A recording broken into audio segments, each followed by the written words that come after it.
Hello everyone, I'm Meteorologist Charlie Ironmonger. Thank you so much for joining me today for your 1 p.m. news and weather update from the First Alert Desk. Now we've got news out of Raleigh where the North Carolina State General Assembly has adopted a new House districting map that's been aimed at gaining a Republican seat. The new congressional map reshapes the state's only current swing district held by Democratic U.S. Representative Dawn Davis by adding more Republican-leaning voters along the coast and shifting some inland voters into an adjacent Republican-held district. The GOP already controls 10 of the 14 House districts in North Carolina, a state Trump won by 51% last year. Now, the revised districts cannot be vetoed by Democratic Governor Josh Stein, though a legal challenge by Democrats or civil rights groups is likely. And we've got some news out of Craven County where a man driving a golf cart was hit by a car. Now, again, the Highway Patrol says that the crash itself happened at around 7:30 p.m. on US 17 bypass near Mall Swamp Road in Craven County last night. Troopers say 64-year-old Kenneth Esola was operating the golf cart without headlights, going southbound in the northbound lane. He was struck head-on by a pickup truck driven by Joshua Wilder of Greenville. Now, Esola was thrown from the golf cart, and troopers say he received life-threatening injuries. Now, he is now at ECU Health Medical Center, while troopers say the crash remains under investigation.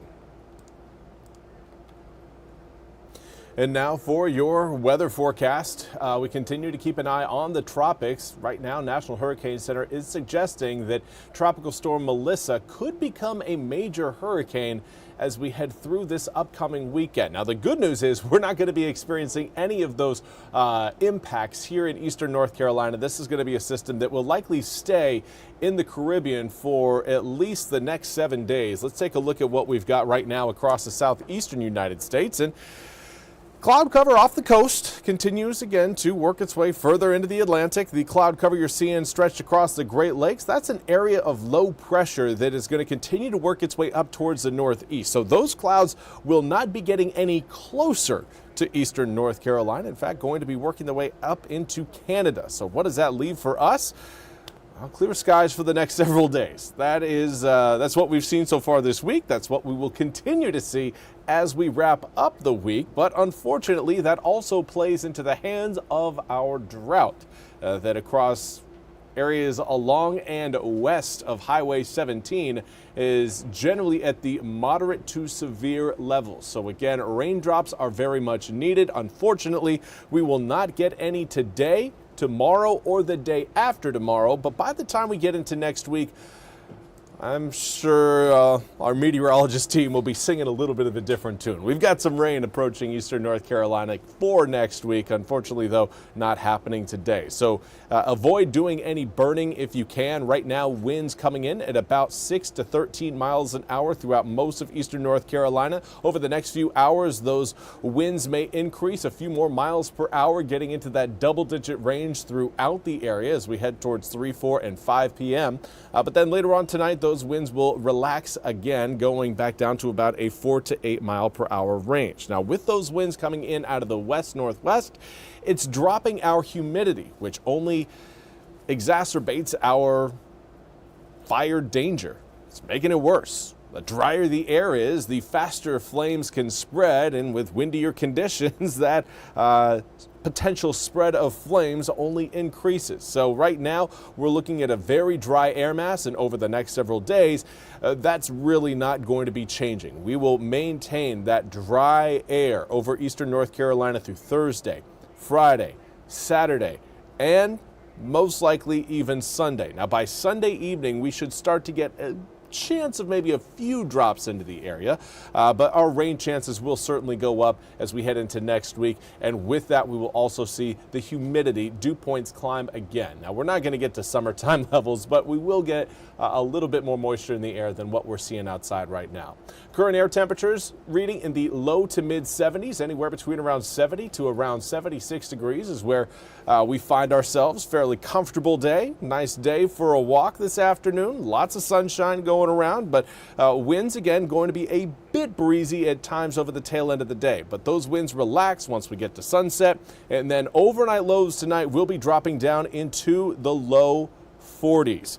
May surprise you by the time you wake up tomorrow morning just how chilly it is.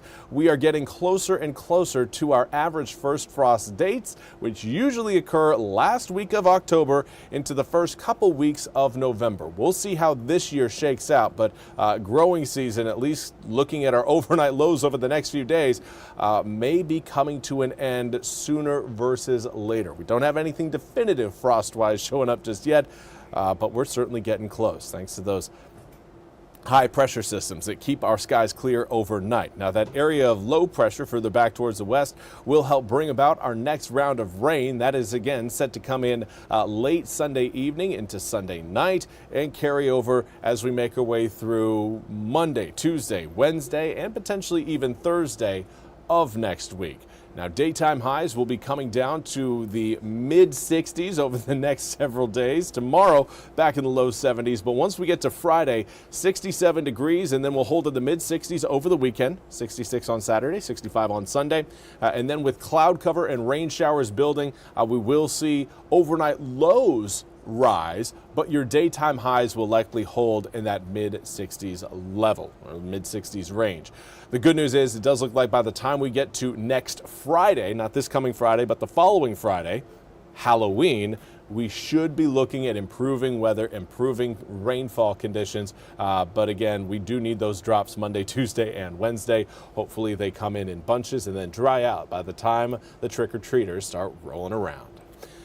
Well, that's all we have time for today's 1 p.m. news and weather update from the First Alert Desk. I want to thank you all so much for joining me. We'll be back with more news and weather coming up at the top of the hour. Until then, have a fantastic Wednesday.